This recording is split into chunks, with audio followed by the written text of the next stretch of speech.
Olivier Pognon, directeur de la Facilité africaine de soutien juridique. La LSF a connu une bonne année, j'allais dire une nouvelle bonne année, dans la relativement jeune histoire de la Facilité. C'est une année où on a reçu à peu près un peu plus d'une cinquantaine de requêtes, un peu plus même, où on a approuvé à peu près le même nombre de projets. Donc en termes de tendance, on est sur les mêmes bases que l'année 2023, qui avait été une très bonne année pour la Facilité africaine de soutien juridique. On avait notamment atteint le nombre record de requêtes pour assistance reçue dans l'histoire de la Facilité. Donc nous sommes toujours sur cette même tendance d'accroissement de la visibilité et des sollicitations reçues par la Facilité africaine de soutien juridique sur nos 4 secteurs forts. Il s'agit, comme vous le savez, du secteur de l'énergie, du secteur des infrastructures, TPP notamment, du secteur des ressources naturelles et extractives et du secteur de la finance souveraine. Sur ces 4 secteurs, les sollicitations de la Facilité donc, sont accrues. La reconnaissance de la Facilité comme un acteur majeur sur le continent en matière d'assistance à la fois sur des volets de conseil transactionnel et sur les volets de renforcement de capacité, donc de formation, sont de plus en plus reconnus. Donc c'est une satisfaction pour le conseil de gestion de la Facilité, aussi pour le conseil de gouvernance de la Facilité. En matière de répartition géographique, nous avons une répartition relativement équilibrée sur les différentes régions géographiques du continent. Très forte présence en Afrique australe, en Afrique de l'Est, mais aussi en Afrique de l'Ouest. Et depuis 2 ans, nous travaillons en Tunisie, au Maroc, et nous avons signé une première convention d'assistance avec l'Algérie en matière de PPP. Donc on peut dire que le champ également géographique des activités de la LSF s'est accru et s'est consolidé. Sur le plan institutionnel, nous avons enregistré l'adhésion, la ratification de la Côte d'Ivoire, qui, bien qu'étant déjà notre pays hôte, n'avait pas encore ratifié le traité. Donc c'est avec beaucoup de satisfaction qu'on a enregistré la ratification de la Côte d'Ivoire, qui est donc désormais un membre plein et entier de la Facilité, et également de Sao Tomé et Principe. On a également accueilli comme nouveau membre la Banque d'Afrique de l'Est, TDB, Trade and Development Bank Group, qui nous a rejoints en tant que membre, avec laquelle nous avons déjà un certain nombre d'activités conjointes, très bon partenariat, très dynamique. Et nous avons une manifestation d'intérêt qui s'est concrétisée également de la part du Fonds africain de solidarité, qui est un acteur majeur et croissant sur le continent en matière d'octroi de garantie de financement. Enfin, la dernière chose que je peux peut-être mentionner, c'est en matière de mobilisation de ressources. Comme vous le savez, les ressources financières sont un élément majeur de la possibilité pour la LSF de déployer ses activités sur l'ensemble du continent. Et donc, de ce point de vue-là, nous avons, malgré un contexte relativement difficile, un contexte global relativement difficile, et un contexte d'aide au développement, notamment qui est également très tendu, nous avons enregistré le retour de l'Agence française de développement et le Trésor français qui nous ont octroyé des concours financiers, également des États-Unis, concours renouvelés de l'Allemagne.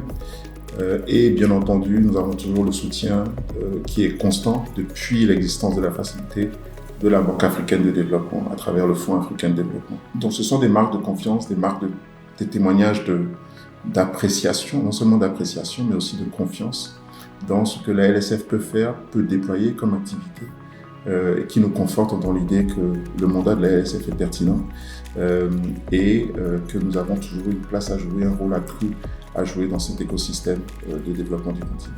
Ma vision pour la LSF pour les années à venir, et je pense que cette vision est largement partagée à la fois par le conseil de gestion de la LSF, mais aussi le conseil de gouvernance et par l'ensemble du staff, c'est que nous devons de plus en plus être une institution à impact. La question de l'impact dans le monde du développement se pose évidemment à tous les échelons. Et donc nous n'échappons pas à cette exigence d'être capable de démontrer les points d'impact forts de nos interventions. Donc à la fois renforcement de capacité, et sur le plan transactionnel. Donc il est évident de tous les retours que nous avons et des interactions que nous avons avec les gouvernements que les activités de la LSF changent l'écosystème du développement et contribuent à améliorer sur un certain nombre de plans les conditions de vie des populations à travers les contrats qui sont signés, à travers la qualité du conseil juridique qui sous-tend les contrats que signent les gouvernements, mais aussi à travers le renforcement de la capacité des avocats et des juristes africains à prendre en main, à prendre en charge des sujets complexes. Ce sont des points d'impact que nous souhaitons pouvoir démontrer de manière de plus en plus évidente à travers donc, les rapports que nous faisons sur nos activités, à travers la démonstration que le conseil juridique adapté est quelque chose qui bonifie les actions, les interventions des États en matière d'énergie, d'infrastructures et la question très importante de la dette qui est, comme tu le sais, cruciale en ce moment dans nos pays. Donc, premièrement, développer notre capacité à démontrer l'impact des actions de la facilité. Ensuite, toujours améliorer la qualité de nos interventions. Nous avons un mandat du Conseil de gouvernance qui est de renforcer de manière durable la capacité juridique sur le continent. Et ça implique d'être à l'écoute de nos mandants, de nos gouvernements, et de nous assurer que nos conseils sont en ligne avec les intérêts des gouvernements qui eux-mêmes reflètent les intérêts des populations.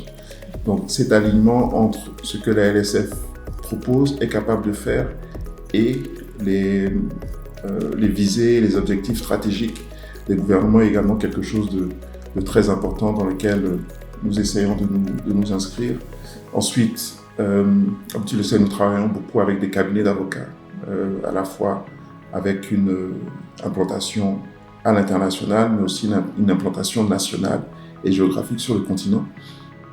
Donc nous devons aussi développer cette capacité à utiliser notre panel d'avocats de la manière la plus large et la plus intégrée possible, avec des actions non seulement de conseil à destination des gouvernements supervisés par la LSF, mais aussi des actions de renforcement des capacités en interne pour que la LSF continue toujours à développer cette expertise forte sur le plan juridique, mais aussi sur le plan technique. Et tout ça, je pense, va contribuer à consolider notre positionnement comme un point de référence, une institution à laquelle on pense en premier lorsqu'il s'agit de sécuriser des investissements, lorsqu'il s'agit de sécuriser la position des gouvernements dans des négociations complexes.